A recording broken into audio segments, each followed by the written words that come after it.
Welcome and good evening. My name is Robert Dijkgraaf, Director of the Institute for Advanced Study, and it's a great pleasure to welcome you to this lecture by Cedric Villani, and a warm welcome to you, Cedric, back to the Institute here. It's quite a challenge to introduce our speaker. He's definitely a very distinguished mathematician. He's a professor at the Université Lyon. He's director of the Institut Henri Poincare. That's a wonderful mathematics center in the center of Paris.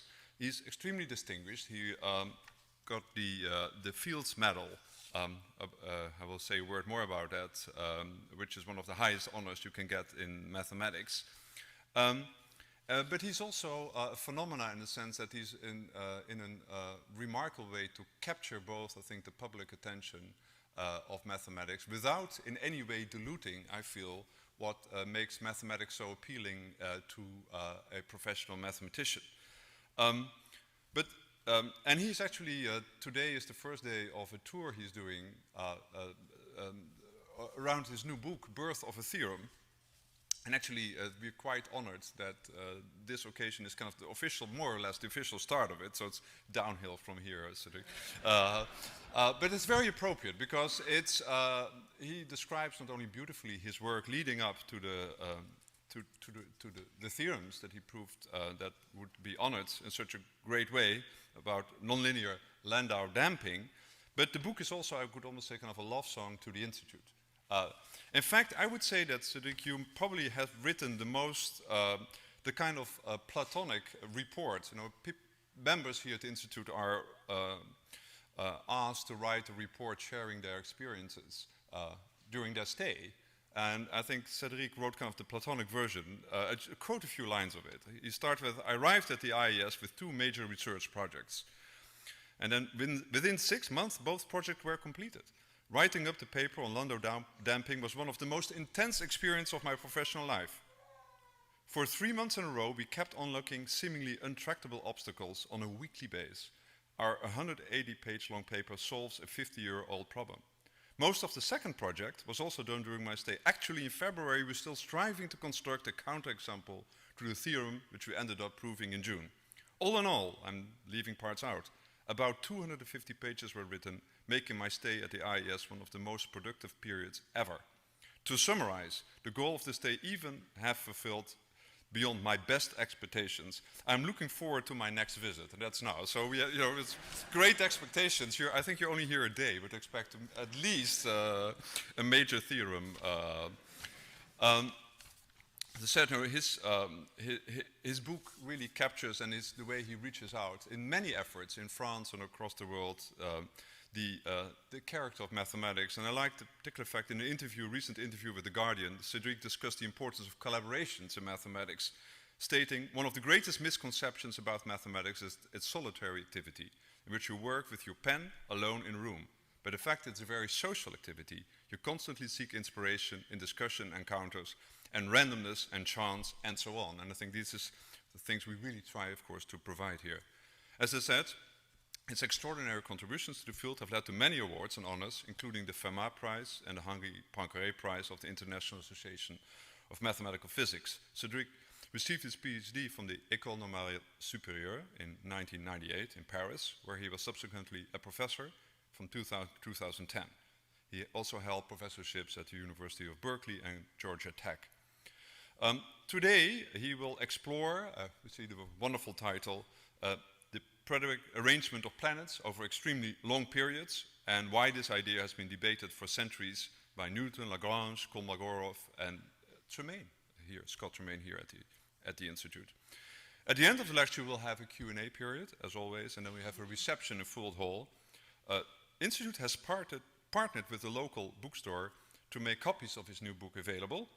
You can see them outside, and also during the reception of the common room. Again, enough pressure on our speaker, and I hope you share me in welcoming Cedric Villani to the stage. So today's title, as Robert mentioned, was made in such a way that it is appealing for a very wide audience, planets, stars, and eternity. If it had been for a specialized audience, the title would be On the Long-Time Behavior of Some classical mechanical systems. And it will be the same in the end, just presented a bit differently. Now, Robert was mentioning of all my efforts for public standing in France about mathematics and explaining what is about the mathematical research and so on. And how do you convince young people to go and study mathematics? It very much depends on the mood and the character of the people you are talking to. Some of them will like to think of it as job opportunity. And it's great for us that mathematician today is a highly looked at job, to the point that Wall Street Journal ranked mathematician as #1 job in the world in 2009. See here the poor lumberjack, so sad, and the mathematician so happy. Actually, in 2014, the same team, the same ranking was done. Now this is called CareerCast. It's a company specializing in job market and so on. And they arrived at the same conclusion, 2014, mathematician, best job in the world. What can you ask more? For some, well, by the way, there are some lumberjack people or sons of lumberjack or daughters of lumberjack. Don't worry about these stupid rankings. Just care about the #1 rank here. Other people will be more impressed by the range of applications. And here also it's remarkable that so many current technological devices and great projects are using mathematics nowadays. And also older mathematics, like Fourier analysis, as was explained at the past International Congress of Mathematicians to a delighted audience by a Stanford professor, Emmanuel Candes. Good old Fourier transform combined with new mathematics can be used to improve the capture of information in a RMN, in a scanner, to the point that you get important applications, reducing the time that people have to spend in there for the measurement and so on. To the point also that the artificial heart, which was so much big news a couple of years ago, also uses a good dose of mathematics. I remember a session at the French Academy of Sciences where Professor Carpentier was presenting his invention and explaining there is a lot of stuff in there, including a lot of mathematics. And it's a beautiful time for mathematicians that we are so much in the news on the front of technological progress. Other people will be interested in what mathematics can do when it comes to artistic realizations. And here also it's great time. For instance, this is a picture of the Louis Vuitton Foundation, which was inaugurated last year in Paris. It was a world big thing. And this by architect from Gehry, this building could never have been devised without modern mathematics. Actually, 20 years ago, the mathematics in the software there was not perfected enough to allow this building, because you cannot do this without a complete virtual simulation of what it will be like. Otherwise, your building will just collapse. But other people will just think the most important is mathematics as a way to understand the world and access some truth and some beauty, and they will not care if it has application or whatever. And this fascination of mathematics as explaining is captured, for instance, in this piece, in this painting by John Wright of Derby, a philosopher giving a lecture on the orrery in which a lamp is put in place of the sun. By the way, I stole to Scott Tremaine the idea of using this picture in public lectures. I remember attending a lecture of his just a few meters away, and he was using this as first picture of his presentation, and I thought this is a great idea to start a lecture with this picture when it deals with astronomy. You see, this painting was a lot of buzz when it was out, when it was painted, because it was not a political or religious scene or something like this. It was just a family scene with science represented and the illumination of science. And look, so here orrery is a device that reproduces the trajectories of planets. And here a lamp has been put in the place of the sun, which gives an opportunity for the painter to see the illuminated faces of the children who are so happy to learn about the mysteries of the universe. And the fact that it is with astronomy also is interesting, since this is one of the fields in physics that were most early motivations for developing some parts of mathematics. And still nowadays, this is one of the subjects that attracts people from wide audience most when it comes to mathematics and applications to astronomy. So let's go with this in this lecture, not worry about any applications, but understanding the behavior of the world around us, and in particular, the planets, the sun, the stars, whatever. One of the first elaborate mathematical representations of the solar system goes back to Ptolemaios. In his book Almagest, he has a wonderful description of the trajectories of the planets which were known at the time. The Greeks had a tremendous problem to solve. They were fascinated by the motion of stars and planets. Planets were wandering. This was a big problem. Stars always go in some definite direction, but the planets, they would go sometimes this way, sometimes that way, etc. They had this idea that in the sun it was all perfect, and since the circle is a perfect shape, the motions of the stars had to be described by circles. And obviously that's not compatible with the vision of planets going in one way and the other. So Ptolemaios, in a very ingenious move, considered it was combinations of circles. And he needed to describe the planets at the time 40 of these epicycles, which were combinations of circular motions. It's easy to find this naive in retrospect. On the contrary, one can find this very clever.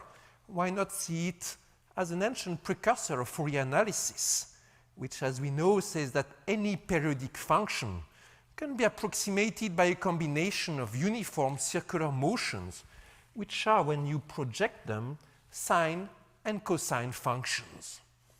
For instance, here is a function which looks anything ordinary, nothing particular, but in fact it's just a combination of 4 sine functions. And in the same way, Ptolemy kind of found a way to describe in terms of a rather limited number of circular functions the complicated wandering behavior of the planets. Let's make a big leap forward in time and turn to another description of the solar system. Copernicus, 16th century, in his contribution, puts the center in the sun, in the center of the universe, and it still does not solve everything. Using the data of his time, Copernicus still needs epicycles, but less epicycles than Ptolemaios. And his description is simpler and in this sense more convincing, with the idea that where it's the simplicity will be associated with beauty and with truth, like in the Occam principle. So that was a progress. But a huge progress arrives later with Kepler. At the end of the 16th century, when he establishes the 3 laws of Kepler that we still teach our children in school. By the way, if you try to read Kepler in the text, it's very difficult, very complicated, sometimes looks like crazy, very mystic point of view. And it was in France Voltaire who did a big work of translating the complicated and confused works of Kepler into something rational and simple. The three laws. What do they say? First law, trajectory of a planet is an ellipse, not a circle, not a combination of circles, but an ellipse. Ellipse is this figure so easy to draw in which you take a rope, you attach it to 2 points, one here and one there. These are the foci, I don't know how you pronounce it, the foyer. And then you kind of draw the set of points which you achieve, which you obtain by making the rope in this way, something which is tense, and going around like this. You see, here, there, and then, and this describes an ellipse. So from any point on the ellipse, the distance to this point plus the distance to that point is a constant. As in here, from any point, the blue line from one point to this first focus plus the distance from this point to the second focus will be a constant. And this draws an ellipse. It's remarkable that when you think about it, the Greeks knew very well the ellipses.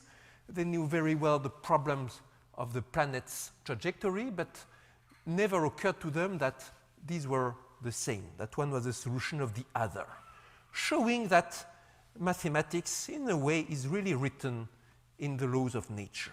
So this is first law of Kepler. Second law of Kepler, the motion is not uniform, but there is something which is uniform. It's the area which is swept. Which area? Take the sun here at one focus. This is the ellipse. And the planet will go around the ellipse. And when the planet goes from here to here, the area in blue is something which is swept in the triangle which is formed by the sun, the planet at an early stage, and the planet at the later stage. And this area gives you the speed. So in this picture, the area of this A region is the same as the B region. And so the time it takes to the planet to go from here to there is the same as to go from here to there, showing that the motion is faster here than here. So even if the motion is not uniform, there is something which is uniform. And the third law of Kepler is that there is a relation between the distances and the times. Here t is the period that it takes for the planet to go around the sun, and A is, it's called semi-major axis, but you can take it as the mean distance of the planet to the sun. And the square of the period is in proportion to the cube of the distance. So taking the Earth as a unit, if on one column you write down the planetary years, on the other the mean distances to the sun, then the square of the numbers on the left will be the same as the cube of the numbers on the right. Beautiful third law. Now with these three laws, you have the complete description of the motions of the planets, that is from the time of Kepler, solving the problem of the Greeks, and a special moment in our vision of the universe. The moment where it was the most simple and the most pure. Before it was complicated with all these epicycles, and after it is complicated also, as we will see in a moment. But at the Kepler time, it is so simple and neat. Let's continue and arrive at the next remarkable mathematical contribution. This is Newton. Publishes in 1684 this law of universal gravitation. He waited almost 20 years before publishing it, after he had found it, which is interesting to recall at the time in which people and young researchers are encouraged to publish very, very quickly.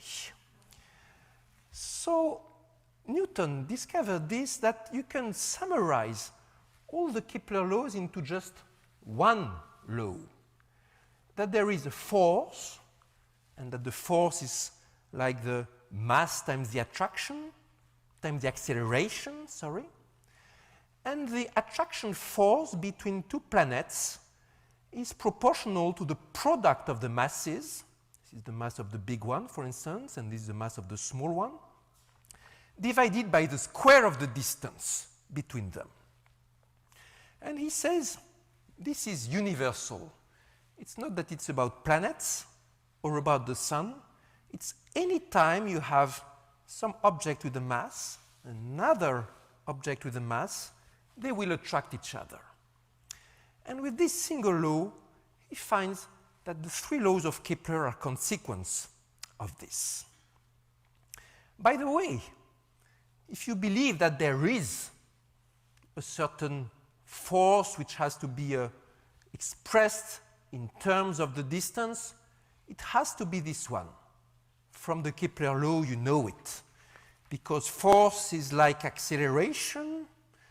If you try to make a typical acceleration of the planet, it would be something like the typical distance divided by the square of the typical time. But the third law of Kepler tells you that the cube of the distance is like the square of a time. So this distance divided by time square would be proportional to constant divided by r square. So what is remarkable is not to find this law over r square. What is remarkable is to think that there is a law, a unified explanation. So that was a remarkable achievement of Newton, and of course he was very, very proud. At the same time, understanding that this was going to cause a lot of problems. Let us mention, before turning to the problems, that of course this was coming with the birth of infinitesimal calculus, study of trends and slopes, and differential equations, which are this idea that you can solve important problems of physics by solving equations about trends, about differential equations. And it's all in this big book, one of the most famous in history of sciences. Usually it is referred to as Principia Mathematica, but in fact the whole title is important. Every word counts. It's about philosophy, it's about nature, it's about big principles, and it's about mathematics at the same time. But where is the problem? Newton understands there is a catch there. If it's a universal law, then everybody has to interact with everybody. When the sun interacts with one planet, Newton shows it will satisfy the Kepler laws by solving this problem with the sun and one planet. And if it was that each planet interacts with just the sun, we would find again the beautiful Kepler picture. But the planets will also interact with each other if it's a general law of mass interacts with mass. And there we are in big trouble. It's not even periodic motion again. No ellipses again. Nothing that you can prove as an exact shape. It all becomes very moving. And Newton discovers that he's not even sure his equations can prevent some catastrophe to occur. The resulting behavior, actually, when you take into account the interactions between the planets, could be very, very complex. Let me, as an illustration, and because it will be useful also for the discussion later, show here a small video by astronomer John Dubinsky.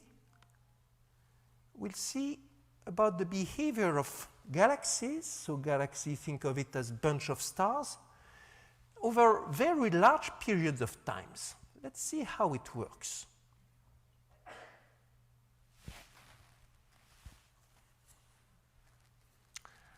Complicated, right?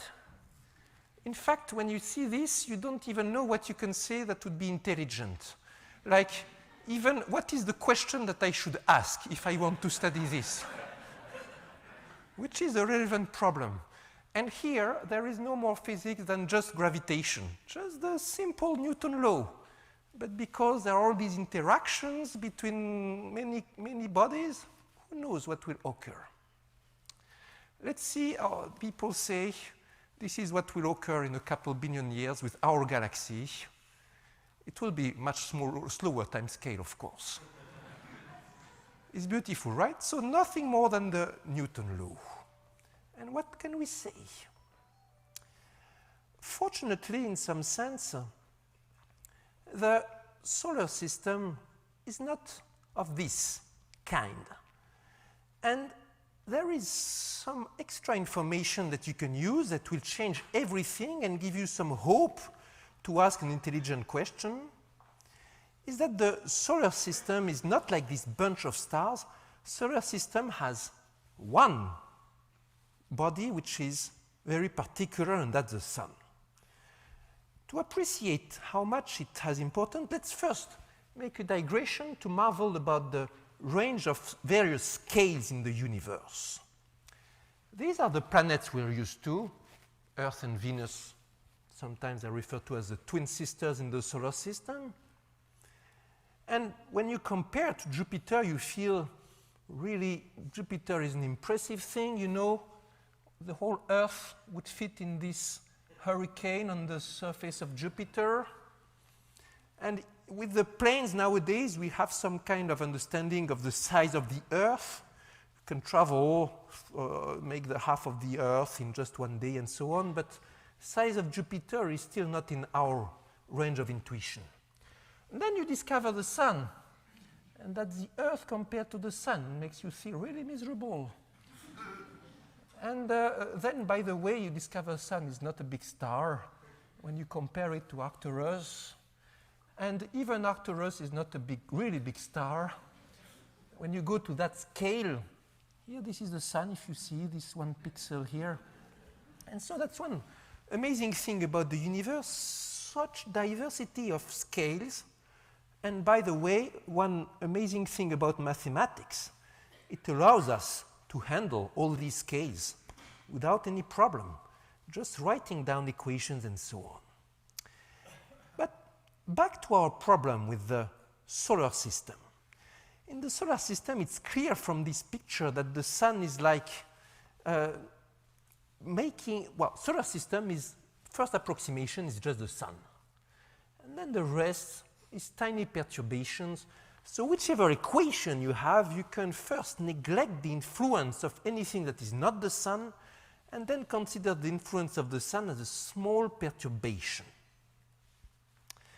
And here we arrive at the problem of the stability of solar system as it was understood already by Newton, one of the oldest problems in mathematical physics.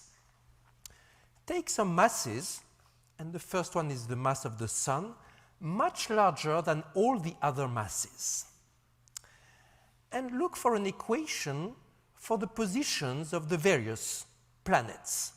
So x1 is the position of the sun, x2 is the position of, say, Mercury, x3 the position of Venus, and so on, and write the equations of Newton of universal gravitation applied to this system. Put some satellites if you want, put the moon and so on. Assume maybe if you want to simplify that the orbits are almost circular initially, which is grossly false for Pluto, but not so bad for many of the planets in the solar system. And here you have an equation which is well written and which in principle should allow you to predict the later positions of the planets and the sun. And ask yourself, is the picture that we have nowadays of the sun and planets a stable picture? In millions of years, would it be about the same?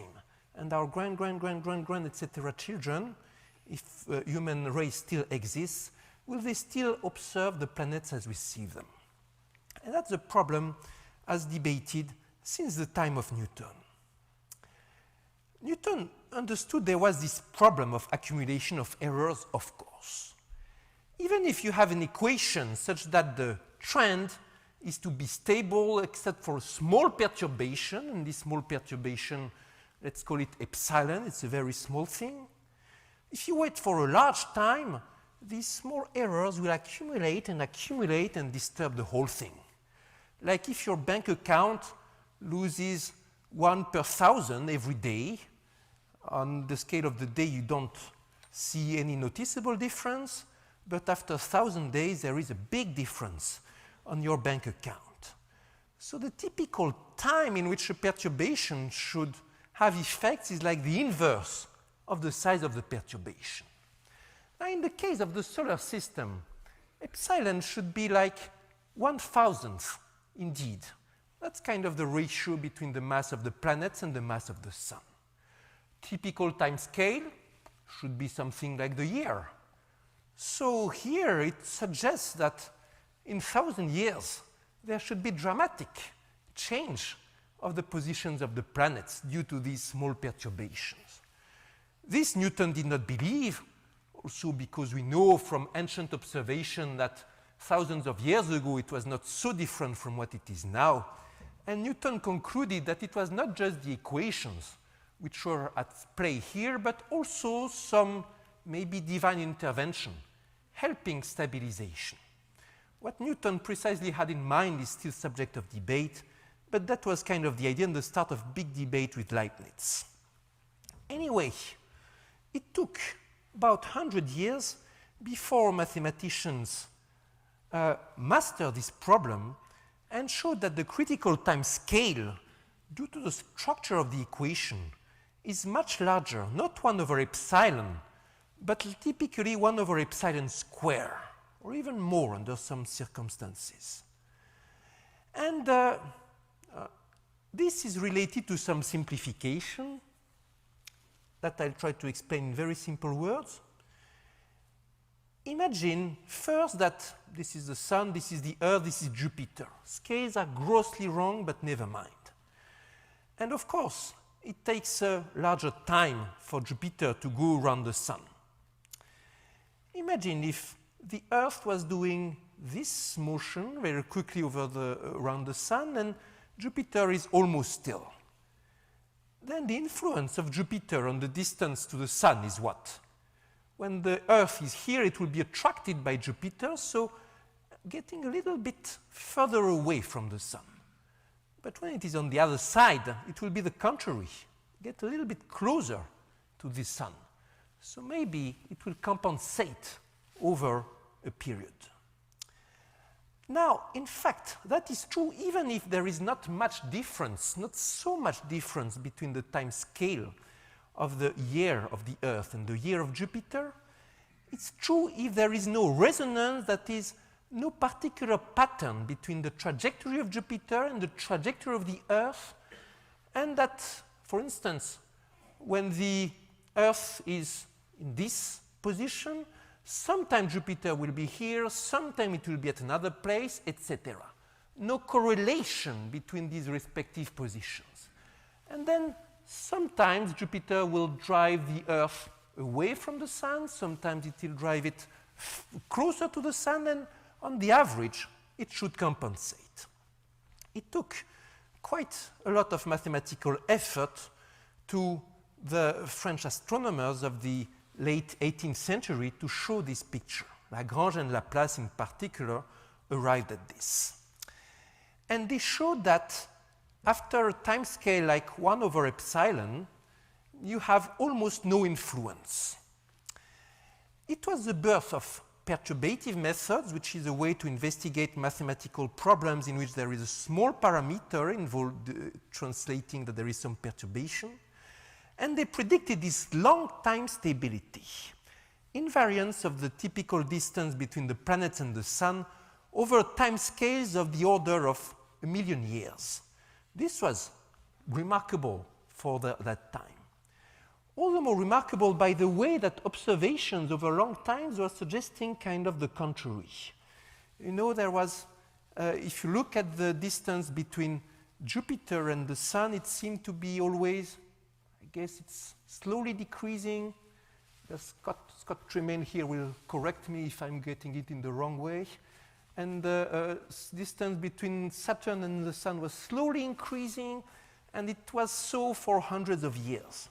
Actually, they understood it was a 900-year period of this due to some almost resonance between the orbits of Jupiter and Saturn. And after 900 years, it would be the contrary trend that would be observed. You know, we used to say that when theory and observations don't match, the theory has it wrong.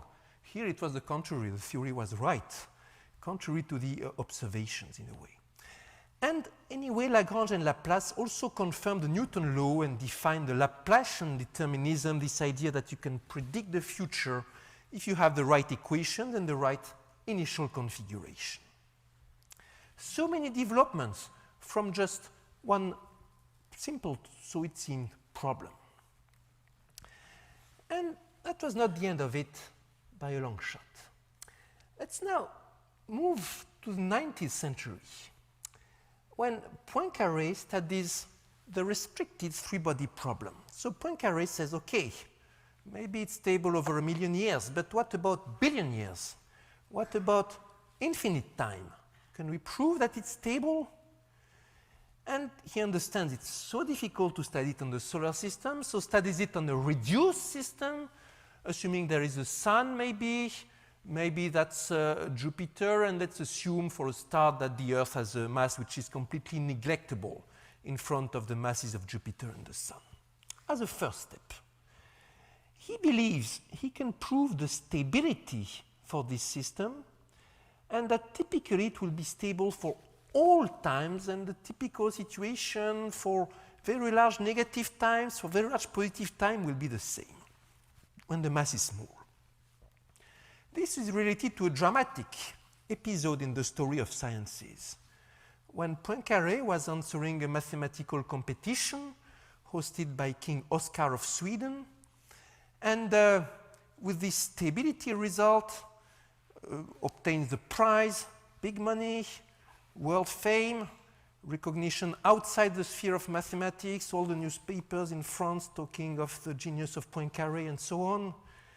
And then it is discovered, when the time comes of checking the results and so on, that there is a small mistake someplace, and actually the small mistake becomes a big mistake, and one day Poincare understands everything is wrong in his paper, which was a problem since the prize was already given to him, the money had been given, and the paper had been published.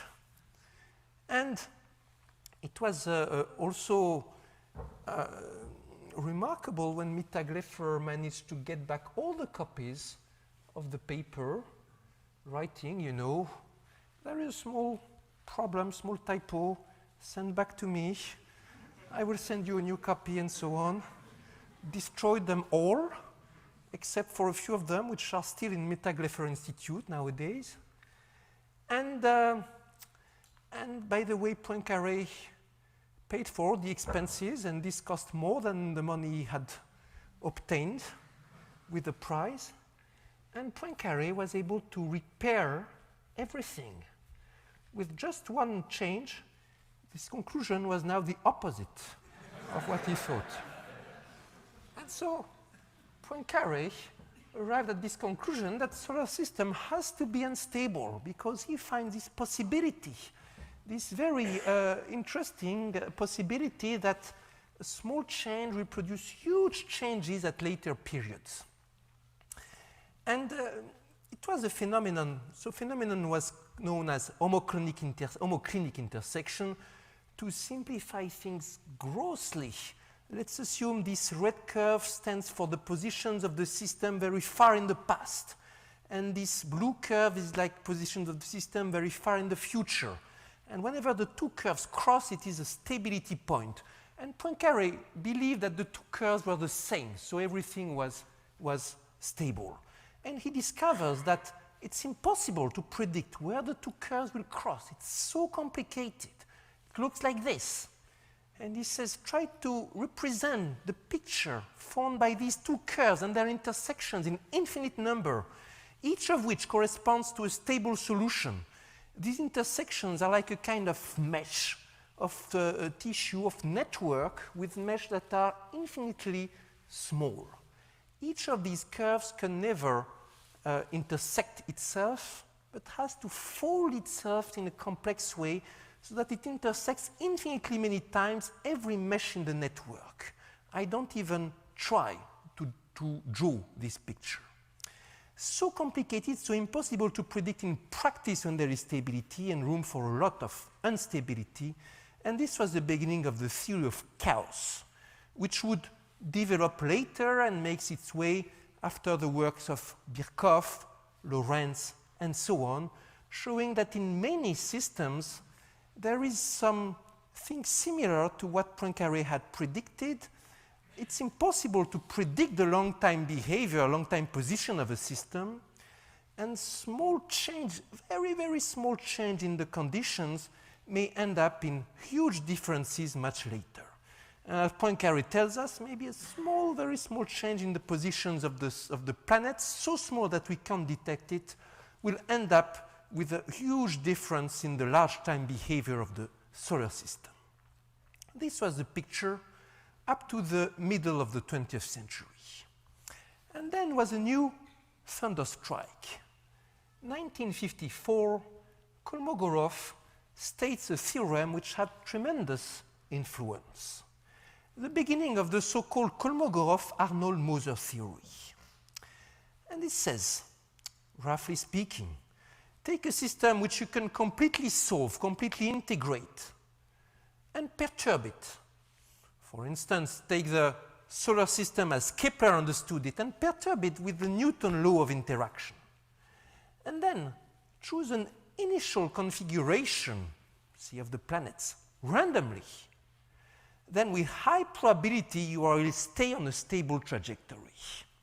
So you cannot predict if it will be unstable or stable, but the probability that it remains stable will be large. That's the Kolmogorov theorem, and it works if the perturbation is really small. Let's make a digression. Okay, let's first ask whether it applies to the solar system, and the answer is no.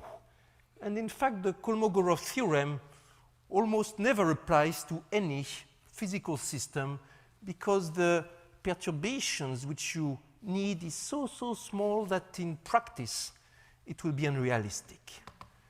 In spite of that, it did change our vision of the world, brought back the belief in a stable solar system. You know, maybe the theorem does not apply, but it gives the idea. There is some new hope for stability, and the theorem was so beautiful that you really want to believe in it. It was also the start of an important, elegant, active mathematical field on its own. For instance, this theory was one of the inspirations between what was later called the Nash-Moser theory, very powerful method in analysis to tackle perturbative problems. Let's make a digression. This will be the most advanced mathematical part of the talk. Let's draw a random number. What does it mean, take a random number? Ah, not so easy. Let's assume we take a random number on the 0-1 interval. It means the probability that this number arrives in the range AB is B minus A.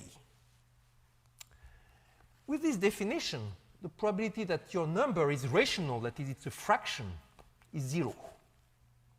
It's not small, it's really 0.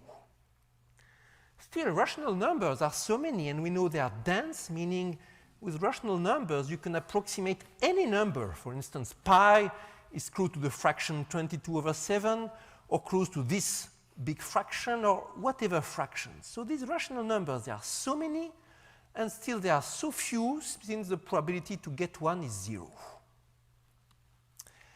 Some numbers, however, are badly approximated by rational numbers. Oh gosh. It means that if you try to approximate these numbers by a fraction, the quality of the approximation will be bad. It will be at least like some inverse power of the denominator here. So no matter how you do it, you cannot have a very precise approximation by a rational number. And these are the numbers. These numbers are very numerous. Actually, you have probability 1 to pick up one of these numbers. And these are the ones that the Kolmogorov theory likes. So in the Kolmogorov theory, you don't like the rational numbers. They correspond to instability. For instance, if the ratio of two periods is rational, this will be an unstable situation. but what you like are the numbers which are very badly approximated by rational numbers. And in a beautiful coincidence, in this sense, the number which is most difficult to approximate by rational number is the golden ratio. So the most stable configuration of three-body will be one in which the ratio of the two periods, say of the planets around the sun, would be exactly the golden ratio. It's funny because, you know, golden ratio, people have all this fantasy about it's a perfect number, it's so harmonious, all the time, very often you get these crackpots wanting to do all kinds of things with the golden ratio. Once I even received an email from some guy who wanted to make a startup that would be some kind of dating website in which the ability of people to have love at first sight would be measured by golden ratio in the proportions of their face, and it would be a hit and so on. So we have all these crazy fantasies about golden ratio, and here we see in this complicated problem, golden ratio does play a role and is associated to stability. It's a nice coincidence. So let's go back to the solar system now. Now with Kolmogorov, we understood that there is maybe high probability of stability, and this was the belief for a few decades. And then a new swing of the public opinion of mathematicians working on this. In the 1980s, so Jacques Laskar, Scott Tremaine, and others ran the race for numerical simulation over tens of millions of years. First for asteroids and for the whole system. Choice of numerical method is crucial here. You have to be very, very careful how you approximate. Jacques Laskar, for instance, wrote down a simplified perturbation system of 150,000 terms, polynomial of degree 5 in 16 variables. That was a simplification, you know, describing the evolution of the orbits in the Kepler way, taking into account the corrections. Anyway, in the end, it was found by all these people that there is considerable increase of uncertainty over the positions of the planets over time. And typical time separation scale like 10 to 12 million years. For instance, this formula, take two masses in solar system at kind of random places, initially some distance between them. After a certain time t, where t is in millions of years, the multiplication of the uncertainty is like 10 to the t over 10. Meaning what? Well, suppose you have an initial error of 15 meters initially. After 10 millions of years, 150 meters, nothing. After 100 millions of years, the error becomes of the same order of magnitude as the position of the distance between the Earth and the Sun. Huge change. So after a few million years, no problem in prediction. But after 100 million years, no way. Actually, latest developments by Laskar were saying that the real threshold is like 60-something million years, and finding that the biggest source of instability in solar systems seems to be two asteroids in the belt of asteroids between Mars and Jupiter. Their name is Ceres and Vesta. Total mass is like 1/1000th of the mass of the Sun or something like this. But their orbits are such that they cause a lot of perturbation on the position of the Earth, for instance, after just 60 million years. Crazy to think that such a small difference can make a huge change. So if Ceres and Vesta, you make an error of a few centimeters on their positions at some time, it will change the positions of the Earth after 60 million years. And in this sense, Poincare was right. What are the conclusions? Solar system is poorly predictable, that's what they tell us. You can solve the stability only probabilistically, and very importantly, it was going back and forth between mathematics and physics for several centuries, with new physical theories, new mathematical theories. Laskar tells us maybe it's about 1% chance that we see a major catastrophe in the solar system before the end of the solar system, but such an event probably occurred before, and he summarized it all in this small video.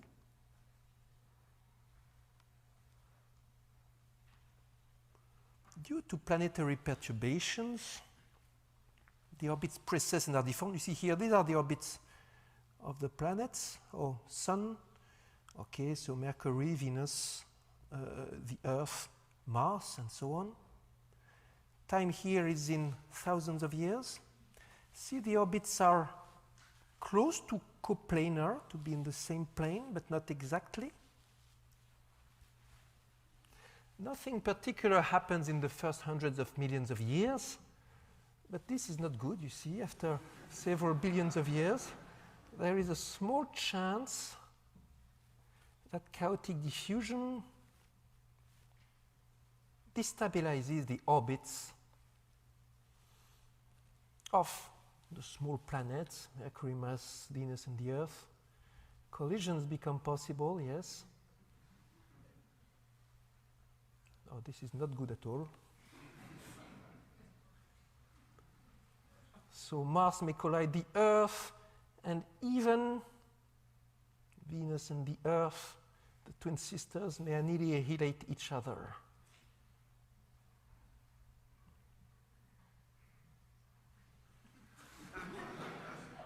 Nice, right? Okay, of course, this is an artist's view. It's very good to use this video in high schools because you can test their understanding of telluric motions, you know, tectonics, if they are able to tell you that this picture will not be what the Earth looks like in a couple of billions of years. But it's an artist's view, so here it's represented with the same shape of the continents as nowadays. Okay. So this was for the solar system. So much science, so much mathematics in just the study of the solar system. And here we understand, of course, on the one hand, it is good for understanding the universe, but also focusing on this particular problem was the birth of side scientific progress, which some people would say was much more important than just the study of the solar system. Let's now turn to the next scale. After you understand the solar system, turn to the galaxy. What can you see of the stability of the galaxy? Galaxy can be thousands of billions of stars. You saw how it was tricky for just 8 planets or 9 planets and the Sun, and it took people more than 300 years to arrive at something reasonable. So what about the thousands of billions of stars? Maybe it is much, much more tricky again. But there is a new phenomenon now. The fact that there are so many stars gives the possibility for a completely mathematical approach to this question, and that's the statistical approach. Taking inspiration from the great works of Maxwell and Boltzmann in the 19th century and Vlasov in the 20th century, they were trying to study a gas, like the air which is around us, using the fact that it's made of so many billions of molecules. Similarly, maybe we can use statistics for a galaxy, at least as a first approximation. And let's forget about the positions and the velocities of all the stars and just focus on the statistics. Just as if you are doing demography, you don't care about the life expectation of this guy and that guy, or whether this guy will marry and have children and whatever. You care of the statistics. There is this percentage of people, this birth rate, this immigration rate, etc. And then you can predict the statistics of a whole country while you are unable to predict the statistics of one family. And it's the same.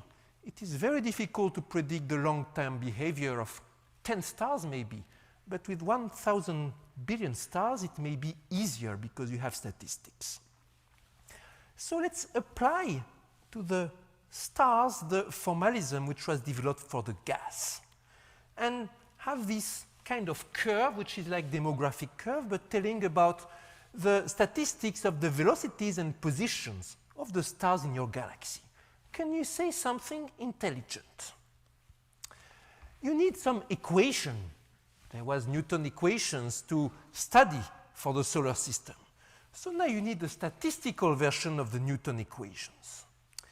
1866 comes out the first such equation.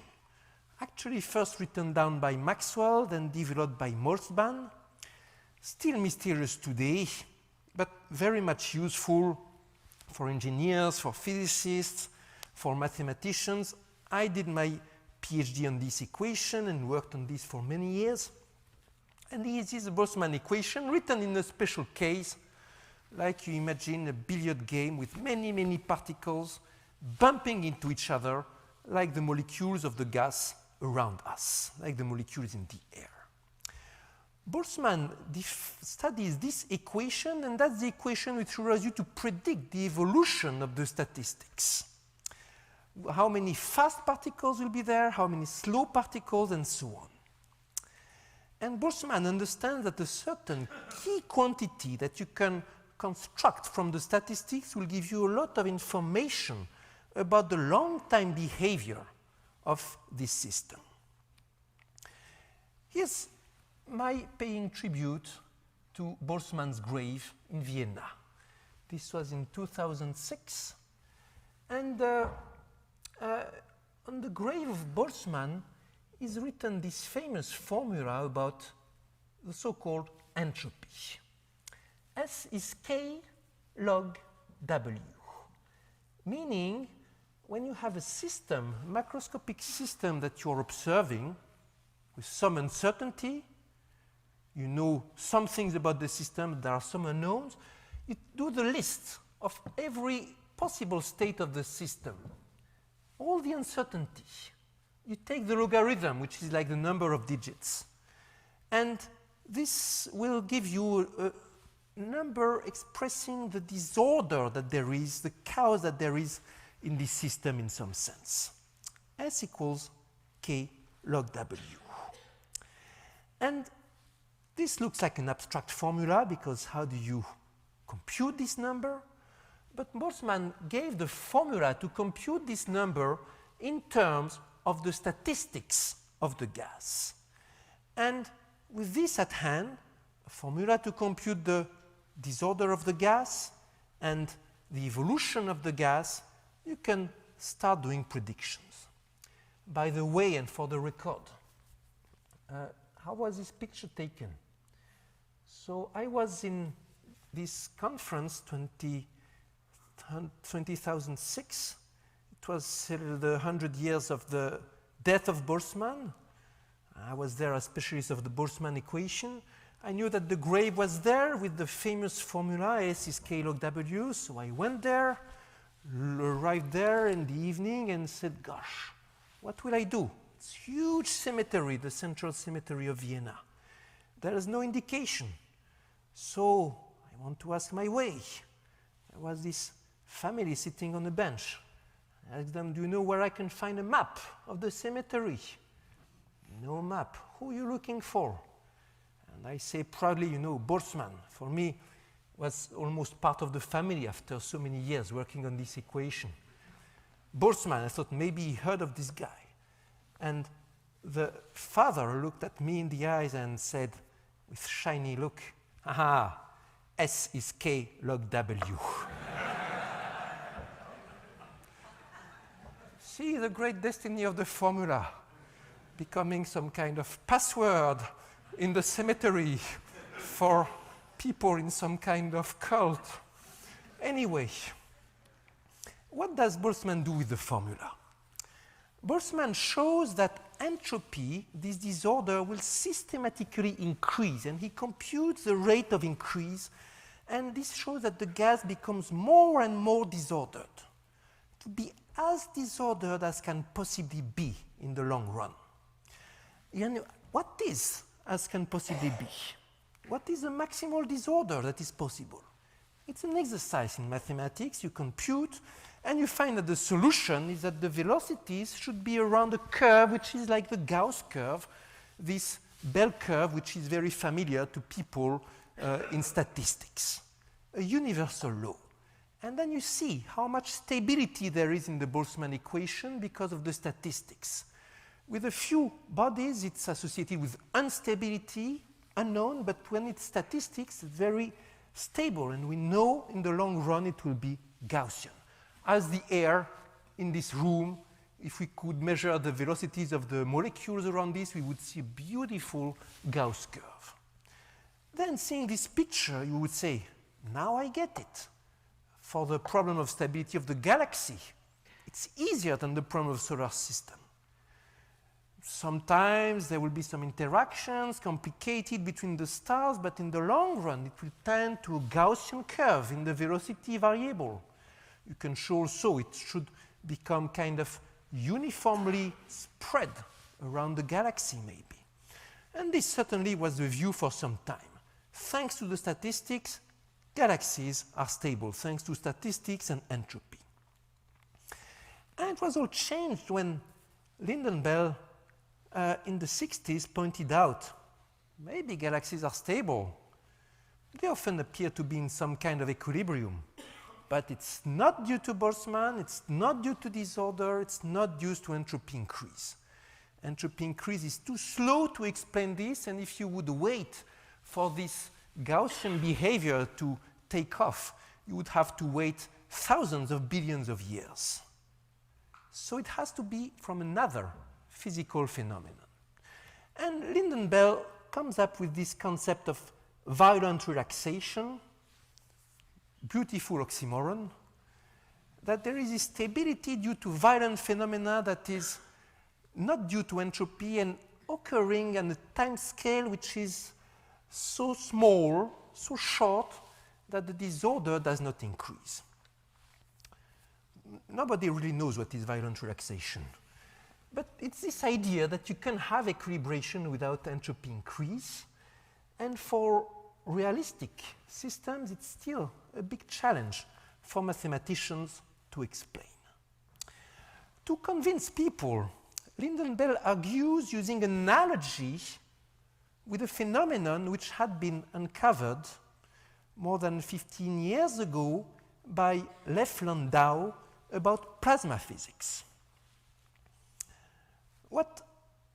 First, what is plasma?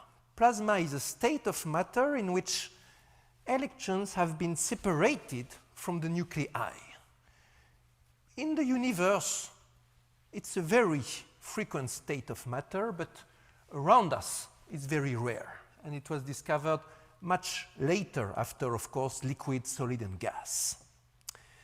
It can appear in many different shapes. This is a picture from Wikipedia. And there is a common mathematical framework for plasma. And you can write in the most simple way the equation associated with plasma dynamics for the electrons in statistical form in a certain equation which is related to the Boltzmann equation, but not exactly the same. And this equation for plasmas is the same as the equation for galaxies in a way. Beautiful feature of mathematics, by the way, that I was telling, it doesn't care of scales, and that's amazing. Same equation will apply in one situation in which the unit is an electron, another situation in which the unit is a star. Think of the tremendous difference of scales between electron and star. And still it's the same equation apart from basically the change of sign, because electrons repel each other while stars attract each other. Apart from that, the same equation. And so anything you know about the plasma, you can hope has some translation in the case of galaxies and vice versa. And Landau had shown what mathematicians would say is dynamical stability of homogeneous equilibria of the Vlasov-Poisson equation. Looks like barbarian for non-mathematicians. So let's just say, in plain words, Landau discovers if you take a plasma which is at rest, so that if you measure the electric current in there, you find 0, rest. And then you perturb it by applying some small electric field, which will move the electrons around and make some electric field and leave it on its own. Then spontaneously, the electric field will decay, as if there was a friction force preventing this electric force to remain. And that was paradoxical because no collisions in the plasma, no friction. So how is it that you have this decay without the disorder increase, without the entropy increase? And Lindenberg argued it's the same thing in the galaxy. There will be this decay of the gravitation force that you feel typically, even though it's a perfect world. This was not so easy, however, to apply to the equation, and Landau established this by cheating, and Lindenberg cheated also. It's okay to cheat, I mean, as long as you're aware of it, but it still gives some open problems. The biggest cheating in the Landau computation, the only major cheating, was that Landau changes the nonlinear equation for the linearized equation. Linear is simpler than nonlinear, and you have a lot of mathematics that you can use for the linearized equation, which you cannot use for the nonlinear equation. And we used to think many problems that if you are close to equilibrium, you can change the nonlinearity for linear equation. But when you think of how to justify it, it's a huge mess. It's a huge mess, and there was some controversy about this.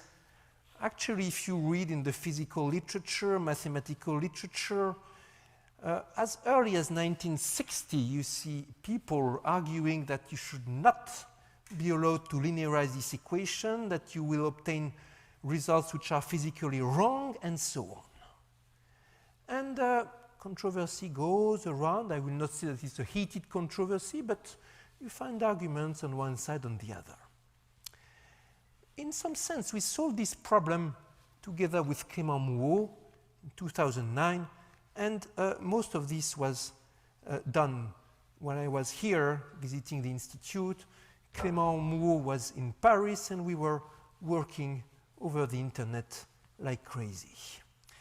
Conclusion was, yes, Landau damping does hold, even in the nonlinear case, even for perturbations of homogeneous equilibria in the model of gravitation that I described. And there was a huge world between the linear treatment and the nonlinear treatment. And in a way, it was solving the problem. Is it allowed to cheat or not? But it was more than this. And let us state that relation between mathematics and physics is very strong. Some people has this idea in physics that the physicist has the insight, and then the mathematician will check it and prove it, but that's it, just for the sake of rigor. That's not the case. When you are doing mathematical physics, you're also wanting to get new insights that the mathematics will reveal and which are so subtle that the physical analysis will not be enough. In this case, one of the main new insights, which was a complete surprise for us, is that working on this nonlinear Landau damping, we found that in the mathematical world, it was closely related to two other paradoxical phenomena in classical mechanics. The first one is the one I already described by Kolmogorov, this idea that sometimes a system may remain very well ordered without apparent constraint. You will say, but this was for Newton's equations, for solar system, it was a completely different physical system. That's right. And the connection is not at all at the level of the physical system. The connection is at the level of mathematics. And the other phenomenon it was related to was the so-called plasma echo experiment, beautiful experiment that I will describe shortly. Take a plasma, make a plasma in your lab. So 0 electric field, plasma at rest, and then make a short impulse with a small electric field so that the plasma is unrest now. There will be some electric field, and the electric field will go down and disappear after some time, so you don't measure anything. And now you send a second pulse, another electric field, for just a fraction of a second, and you see what the result will be.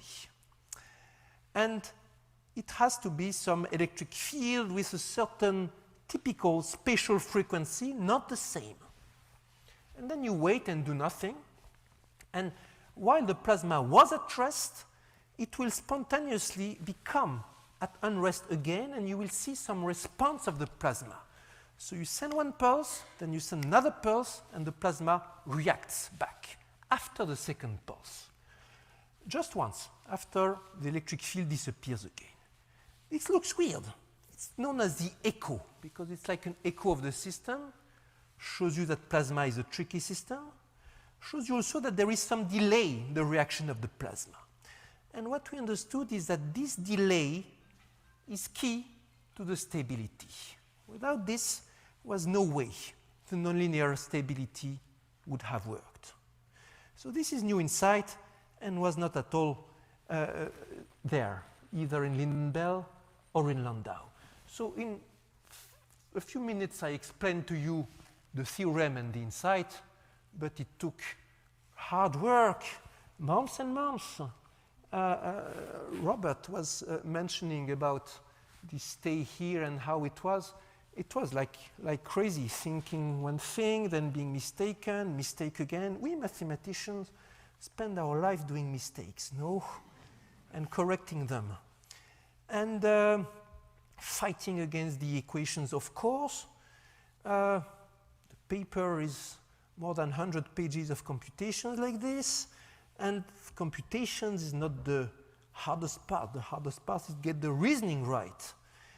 And I did tell this story also for broad audience. This is the subject of the book, which is now out, available for a small price there outside. In a French version, it's called Living Theorem. When I made the step to tell the story, like for broad audience, but without insisting on the science, actually telling much less than I told you in terms of science, insisting only on the human side of it, which makes it so fascinating, the life of a researcher. The adventure, the fact that you never know where you're going to, the mistakes, the setbacks, the victories, the exchanges, the excitement, the many, many versions, the communications with each other, when you're presenting this for first time in front of the audience, when you're correcting the mistake, when the audience is not happy, when people get angry at you, this is not the right theorem and your assumption is wrong, when they are nice and says, that's exactly what you want to prove, and so on. It's full of adventure in the end. Of course, when we publish the paper, we forget about all this and publish only the final result, and we tell our people, look, it's so simple. I will explain you, a child could understand, and so forth.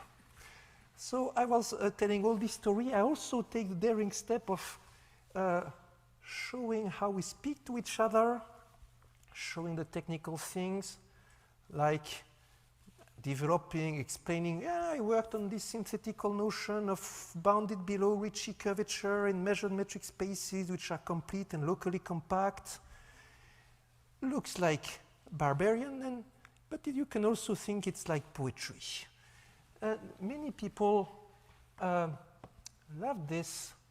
Actually, there is this famous quote by Hawking that you should never put mathematical equations in a book because each equation divides by 2 the number of readers. If this was really true, there would not have been even one reader for the book, just a few molecules of reader. But actually, the book was a success. From the book, I got more money the year it was out than my professor's salary. You will say, okay, it's a French professor's salary, it doesn't count. Still.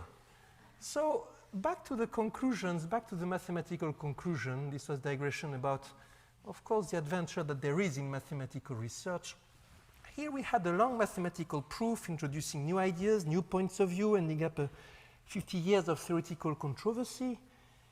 And first results showing that nonlinear relaxation of a system is possible without disorder increase. So here, relaxation is due to confinement and mixing and regularity. Just one thing about the mixing. Mixing is weird. Let's look at, let's imagine we are observing an ant's nest with many, many ants going in all directions. One thing that is striking about ants is when you look at one ant, it seems like it's very determined, going in one way, and nothing can stop it, right? Even if there is another ant coming, it will go and go and go. So if you look at one ant, it looks like something like deterministic and changing. But maybe the whole nest, you are seeing some crowd which looks stable as a fluid. That's because they are going in all kinds of directions. And it's, in some sense, stability through the mixing of the various directions, various speeds, not because of the influence of the ants on each other. That's one way to see it. That's one way to see it. Let's conclude by saying that as any good result, it acquires a life on its own and escapes the control of the people who did it. And in particular, so the book is called Birth of the Theorem. If it's born, it means that there are adventures after, in particular that people should use your theorem, simplify your theorem, change your theorem, etc.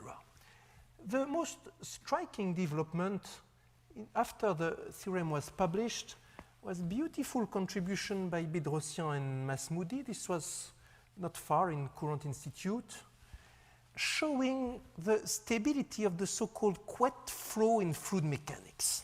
What does it mean? It has nothing to do with stars. Take a fluid on a very thin layer of fluid such that it looks two-dimensional, and take a flow which is in this way. You see, up it goes in this way, and down it goes in the opposite way, and it's like a linear profile of the velocities. And take it to be infinite, like this. So it's a very nice flow, and ask yourself, if I make a small perturbation, you take your finger and a tiny perturbation of this flow, what will occur? And take the simplest flow that you can imagine, incompressible, non-viscous. What will occur? Will it again arrive to some stable flow, or will the perturbation continue like this forever and ever?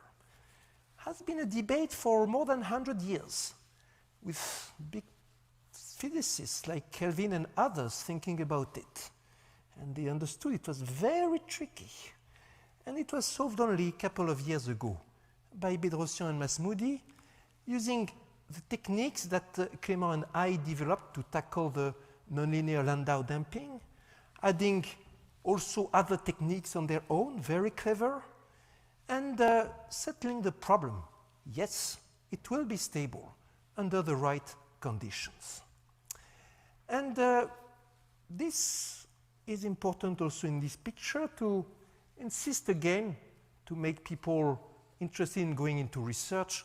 Research is such a huge collaborative process. What you do is never the end. It will be used by somebody else. Your result will be developed, and some people will go and do better than what you did, and you will be proud of this also. And let's add finally to saying that even if I am excited about this, I have to recognize it's just a droplet in the ocean of unknown. These are nice results maybe, but still tiny.